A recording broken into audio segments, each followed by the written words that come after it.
Hey there, it's another Friday video of the week. It is January the 20th. And last week we talked about some of my thoughts about going between using hardware and software. And this week we're going to talk about if you decide to go down the software route, what DAW is going to be best for you. And before I even start, I'd like to offer a disclaimer that I'm not as zealot. I'm not this guy that just sort of says it's got to be Mac, it's got to be PC, it's got to be this, or you've got to use the same DAW I've got to use. Whatever, you've got to use this type of interface. You know, it's got to be through USB. No, it's got to be through Firewire. All that stuff. I'm not that kind of guy. The thing that is going to be your bottleneck to success is probably not going to be the DAW you choose. It's probably going to be more the quality of your songs, the quality of your arrangements, the quality of your your musical skills, and and then maybe the DAW. But the life has changed in the last several decades. In that a few decades ago, you could get the wrong equipment and it's kind of subpar equipment. They were still making kind of subpar stuff. Nowadays, I mean, I'm listening to some of the stuff my son produces on his iPhone on a $5 GarageBand app and this little $50 interface that I got him for Christmas a few years ago. So, I mean, we can really get a lot of great results out of that. So, do you hear that disclaimer? There's no junk out there. And if someone in some snooty forum is just saying you're an idiot because you're still using a PC and you've got to be on Mac, then just get out of there, I won't say what I was about to say. Back in Australia, you call them wankers. Okay, forget about that. So don't worry about all the forums. Here are some of the reasons that you might want to choose one DAW over the other, and it's a personal thing. And whatever you decide, it's going to be fine. The 800-pound gorilla in the room is Pro Tools. It's kind of the industry standard. It's just such a massive amount of support around it.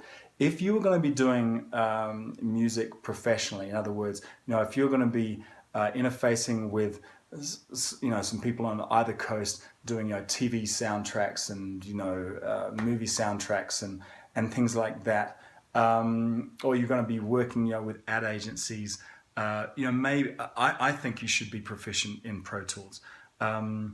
But it's I'm not going to be saying that's the only great one and everything else is junk. It's absolute rubbish. So, but if you want to go that route, and I really do think if you're going to be doing things professionally and collaborating with a wide variety of other people, then you should be at least a little bit proficient in Pro Tools. Let's just think about some of the other ones. Logic, while we're on the talking about some Mac stuff.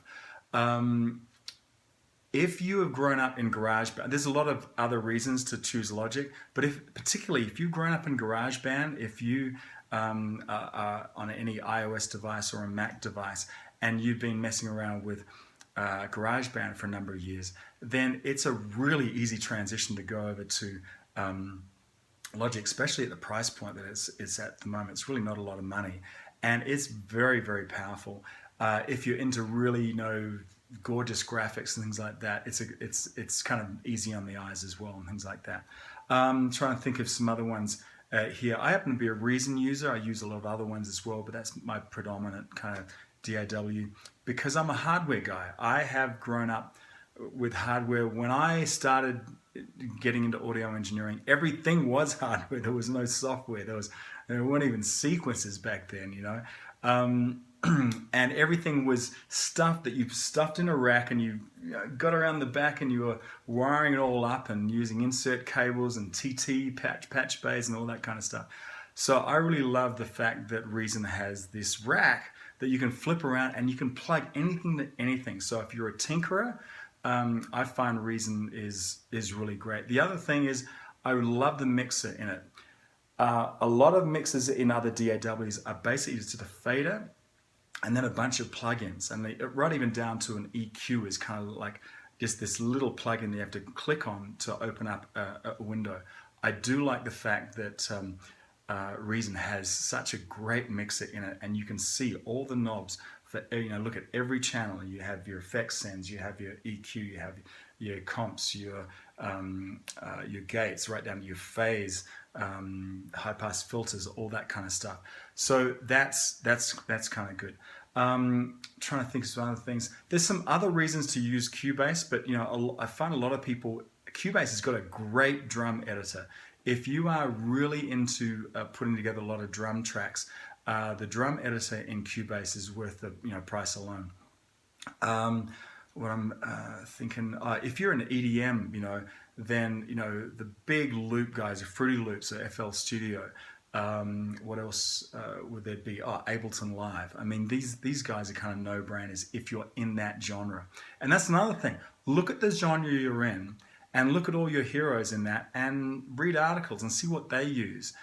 And then, that can kind of tip you off to going to that particular DAW. Sonar is a great, a very developed product. It's been around the place for a very long time. I was hanging out with a mate of mine yesterday.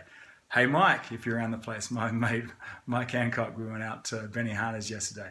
And he was talking about how he does a lot of stuff in Reason to start off his projects, but he really loves mixing in Sonar. And so that brings me up to another point. What do you love working in? If you've been working in something for a very long time, think about the learning curve it's going to take you to really switch to another DAW. And unless there's a really compelling argument to switch that, then, just learn the stuff you have and really use it to, to nth degree right there. What else was I going to say about that? Another thing. Sometimes we buy a piece of hardware when we're starting out, and it'll come with a starter edition of some piece of software, like maybe they used to call it Cubase LE, or maybe a light version of Pro Tools or whatever. If you start on that, sometimes it really makes sense. Hey, I really cut my teeth on this DAW, so I just want to invest in higher editions of that. So that might be a good way to go. So anyway, that's kind of my philosophy on choosing a DAW. Don't get caught up with all of the forums where people just say, if you're on a PC, you're an idiot. And if you're on a Mac, you're an idiot. If you use this DAW, you're an idiot. Look, this is not the stuff that's going to prevent you from making great music. What's going to prevent you from making great music is your song, your arrangement, your talent, and your audio engineering skills. Those are the things that will move the dial, move the ball forward. How many more metaphors can I use here? That will move you forward much more than being in this DAW or being in this DAW. So if you're happy with what you got, stay there. But if you're getting started, just start, listen to a couple of things that I've said. I don't profess to be the guru, the absolute last word on this. Start going to some forums, some civil forums, and just, ask some questions. But be prepared for someone to say, you've got to do this because I do it, And that's not really a compelling argument. Think about what you're familiar with, what kind of music that you're going to be producing, and kind of go from there. Anyway, that's my 2 cents worth this week. We'll see you next week. Make it a fantastic weekend. Ciao for now. Bye-bye.